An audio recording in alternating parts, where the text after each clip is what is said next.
出身である、金物作り、曲がり尺を最初に作り始めたんですよ、その人たち。私たちは曲がり金というのをやってみようという人たちのルーツから始まっているので、それを中心に作っていたのが始まりで、それが最初のスタートなんで一番のメイン商品になっていて、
やはりその90度、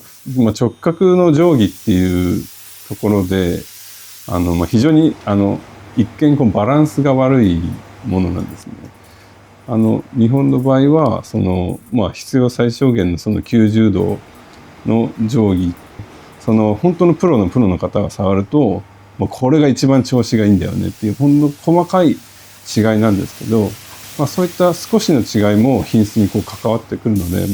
作る上では、そういうことも大事にして作っていきますね。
伝統的な部類にも入ってると思うんですけども、変わらない良さっていうのはやっぱり変わらずに我々が守っていかなきゃいけないと思いますし、ただその時代の流れによって変えていかなきゃいけない部分っていうのもあるので、そういったことを見極めつつ、変わらないことはもう絶対ここは変えちゃいけないんだっていうのをしっかり持ちながら時代の流れに沿って変化していきたいなっていうふうに思ってます。